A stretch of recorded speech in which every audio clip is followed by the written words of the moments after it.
Alright, so welcome back. This is part 5 of the Waldorf head formation video series.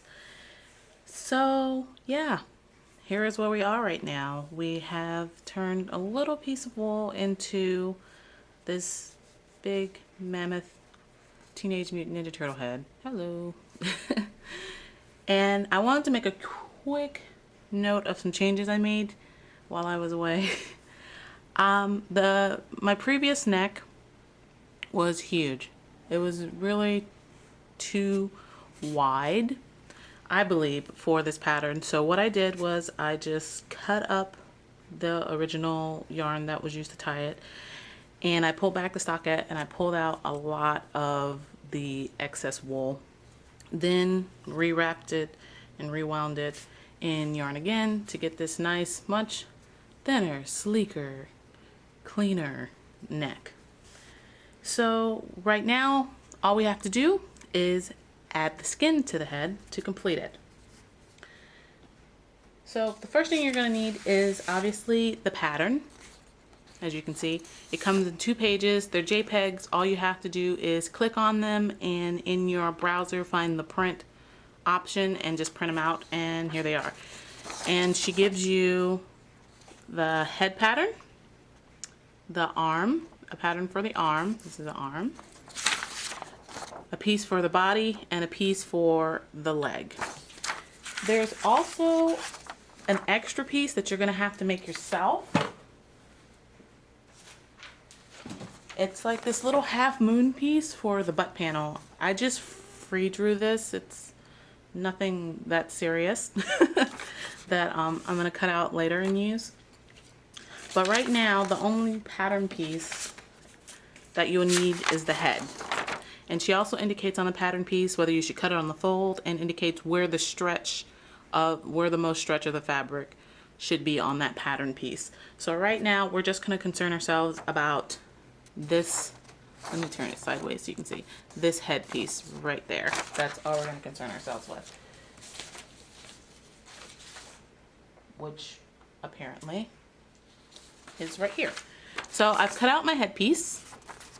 I've had to make some adjustments to this pattern piece for myself because huge gargantuan Teenage Mutant Ninja Turtle head, much bigger than what she accounted for in her pattern for what she uses.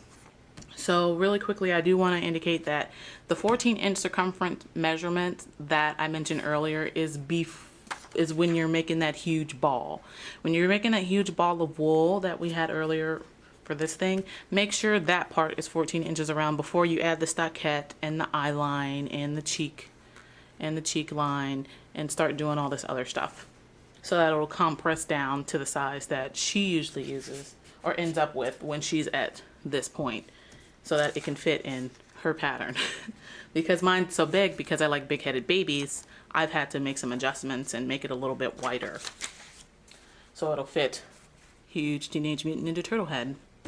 Okay, so you're going to get your pattern, and then you're going to get your doll skin fabric, whatever you chose to use. And as you can see, I've already marked out, like traced, the pattern piece. So basically you're just going to go down and trace around it. There are no seam allowances on this pattern, and usually for a Waldorf pattern there are no seam allowances because they expect you to cut it out, trace around it, and that is your sew line. Let me move it a little bit closer so you can see my very faint markings. You see? That is the line in which you're going to sew on for that pattern piece. You do not need to add extra seam allowances to it. I like this way better because it allows for less error. So it's not too big or too tiny, or from you adding a seam allowance on it, because sewing particular seam allowances, we're not perfect in doing that.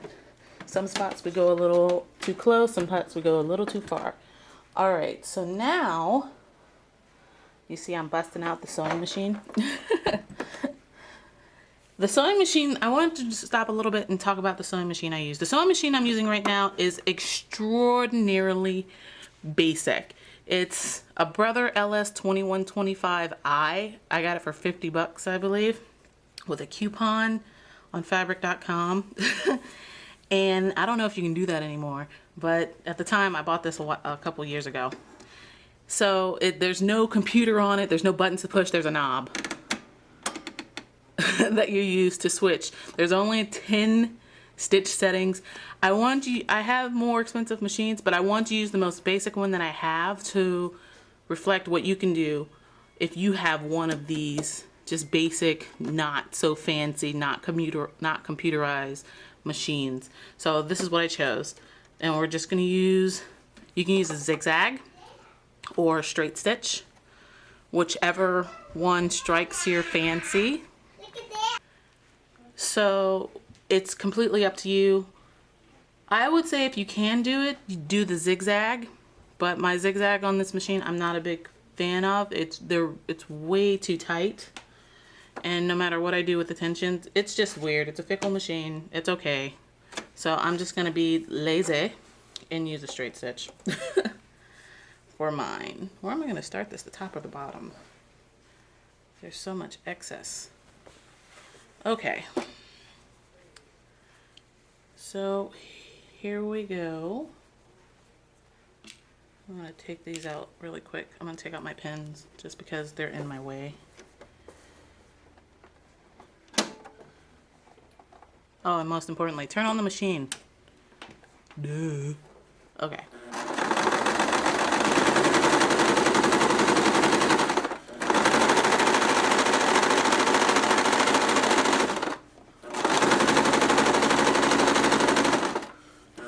Try and stay on the line as much as possible. Don't be afraid to stop your machine so you can adjust your fabric as you see that I'm doing.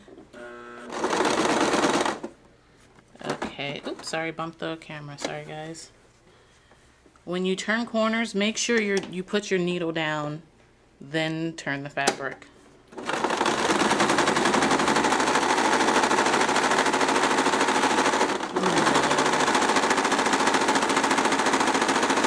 Smidge further. All right, hit another corner, and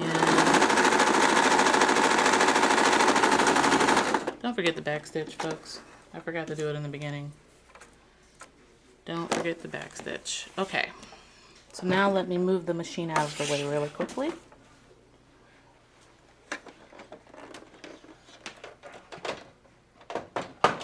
If it'll let me.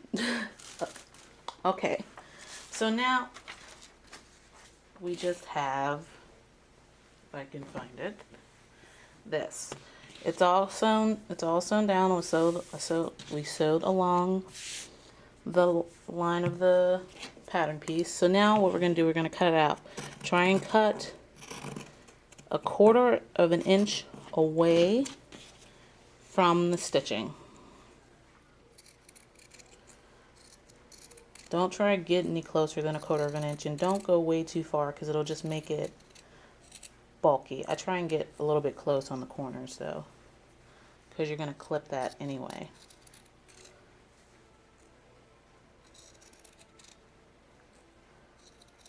With mind-bending precision, this will get done. Okay, let me put that away. So here is what we have right now. There's our head. There's our headpiece. I had a dodo moment. You're not supposed to sew the bottom. That's okay. I just sewed extra. Okay. Okay, so now that I've clipped off the end because that wasn't supposed to be sewn closed. Whoops. Okay. Anyway, you have your doll skin sewn. So what I want you to do is go around the curves and clip them a bit. Just be very careful not to clip through the seam itself. Anywhere it's a curve, clip, clip, clip, clip, clip. So it'll be more friendly to you later on when it's time to fit it over the head. Clipping away, man.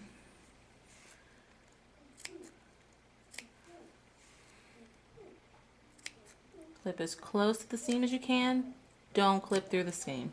That's happened to me plenty of times, and it's okay if it happens. You're just gonna have to go back and sew a little bit before where you clipped your seam. It happens to everyone, even the most experienced. Nothing to kick yourself over. Okay, so I've clipped all around. You can see the clips, the curves, and I've clipped a little extra close when it came to that corner. So what you're going to do now is you're going to flip this right side out like so. Let me get it in there for you. And you're going to take your head. This is actually not the first version of my head. This is the second version, and I've opted to use this one because it's much smaller than this one. It'll actually fit inside of this. That's why this looks all sad and wobbly, because I tried to put it over the first head and it's too big. If this happens to you, it's okay. You just have an extra head. You can end up making 2 dolls instead of 1. So I'm going to use the smaller version that actually I stayed to the recommended head circumference measurement. So at the end of the day, when you form the ball and with the wool, it should be 14 inches, and this compresses down to 13 inches. So at least when you start adding on stockettes and doing the eye line, expect it to go down at least an inch. So what you're going to do now is you're going to take your headpiece here and try and make sure the curved part is along the back, and you're going to put your head inside of it and stretch it over the head. Try and make sure this seam is in the back. The seam is in the back though, because that's where it's supposed to be, in the back. Where no one can see it. Trying to get the little neck in there. There's gonna be some excess when it comes to the neck. There's a reason for that. Do not clip that off, okay? Try and get that head securely within that curve where you sewed earlier, like so. All right, so you're gonna have, I'm trying to stretch. So you have some excess up top, excess on the bottom. Don't clip anything. Don't cut anything at all. Now what you're going to do, you're basically going to stretch this into oblivion, honestly.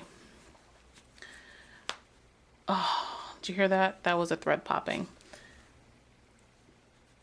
Or maybe I thought I heard it pop. No, I was just being paranoid. Okay, that was a knuckle. Sorry. Sometimes if you pull too hard on your stitches, the thread will pop, so you have to take all this off and go back and re-sew where the thread popped, because it'll cause like a little hole in your seam, obviously.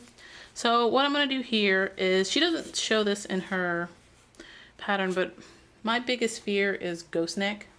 And for those who are unfamiliar, ghost neck is when you see a Waldorf doll with a whole bunch of wrinkles in their neck. So let's say I just put the string and get just a little random piece of this, and you see the neck of a doll and it looks like that. You see all those wrinkles? That's so horrible. That ruins an entire doll for me, just seeing that ghost neck. So what I'm going to do is I'm going to take this excess, pull it as taut as I can, and temporarily wrap around I'm using my yarn here, the little yarn piece I just cut.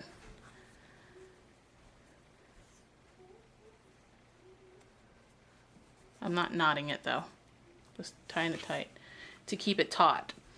And what you're going to do up here actually is you're basically going to start pinning this down, pulling it taut as you can without pulling it taut, without breaking the seam. If you have a whole bunch of excess up top, you can clip it down a bit so it's more manageable. But I don't really have that much. So let me just pull this a little taut. Try and get rid of this little. Why aren't you participating with me, sir? Start pinning it, trying to get it back. No one's gonna see all of this going on up here. And just try and get it as smooth as possible from basically where you would start your hair, the hairline of the hair. Try and get it as smooth as possible. No wrinkles or anything where you're gonna, at least up until the point where you start your hairline, because you don't want people to be looking at your doll and see like, oh look, there's a huge crease in the middle of her forehead. That detracts from the doll. Unless you find some magical way to fold it into the shape of a piece of lightning, and then you have a Harry Potter.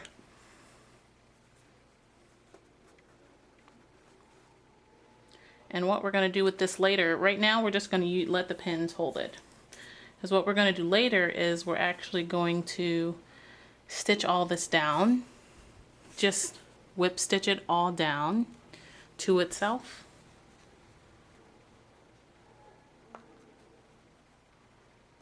To the head, so that it doesn't come up. You actually don't necessarily have to do the whip stitch part if you don't want to, but it helps. Try and get this on here right, to where at least it's a nice little fold, or I don't have to see it so much. Yeah, see that right there? That will not stand. It's way too, ugh.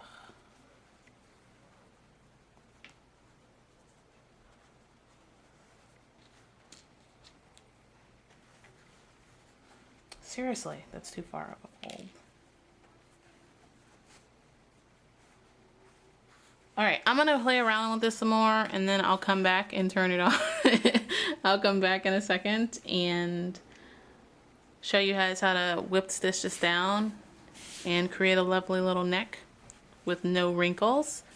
And then we'll be done with this baby. 2 seconds, I promise. Okay, so I've returned. And upon further messing around, I think I figured out a way to do this. So there's all this excess, right? The first thing I did was pin it, pull it as taut as I possibly could, and pin it to the center. Right now, because this is so long, it kind of looks like, you know, kitty ears. That's actually really cute. Huh. Light bulb.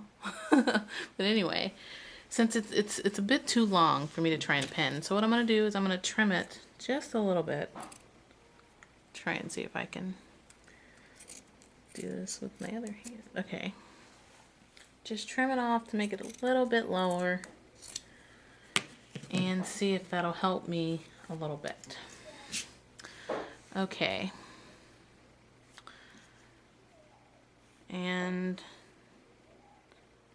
try and see if I can pull this taut, as taut as I possibly can get it, without making the wrinkles go into the face. So basically what I did was excuse me, is I just threaded my needle in here a little bit, pulled, and just slammed it in there. And basically from there I do the same. I pull a little bit, pin. When I'm pushing the pin in, I'm actually pulling up a bit.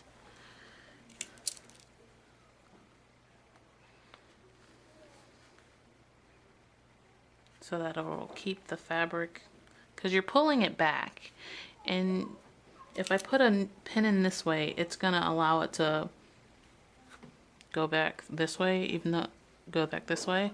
So that's, but if I pull it a little bit up, I really want to redo this one really quick because that fold is killing me.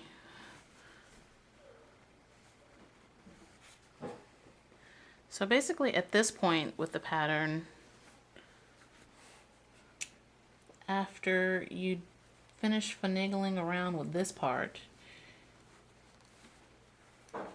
we're done with the head for this point of the pattern. We'll come back to this later with the attaching, closing this up with a whip stitch or with a ladder stitch, all these pins, and attaching so that it doesn't come apart.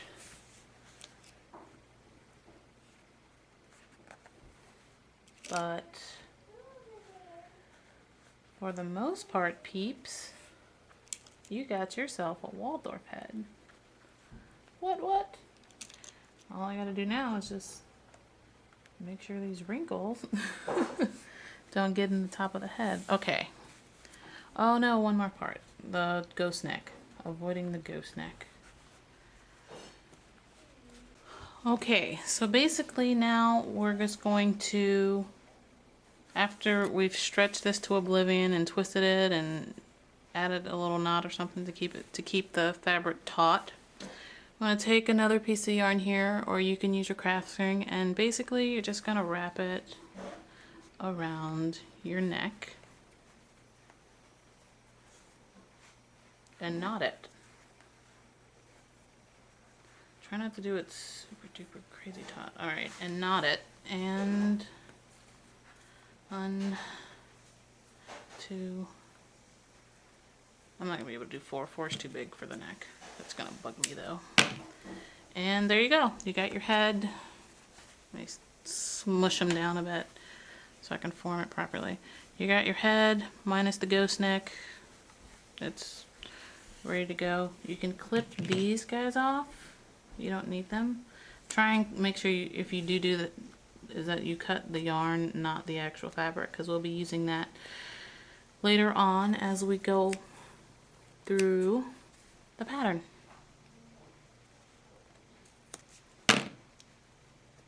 Are you gonna let it go? Yep, there we go. So yeah, we have a little extras here. And there we go. Head with no ghost neck. No wrinkles. So yeah. And that completes our Waldorf doll head formation tutorial. Leave those in. Try not to lose them. If you want, you can whip stitch or ladder stitch this now closed, but I won't do this until later. And there we are. We're ready for a face, but that comes much later in the week. All right, next up will be stitching the body pieces and stuffing. Hope to see you there. Bye. Oh no, come back, Mr. Head. Bye.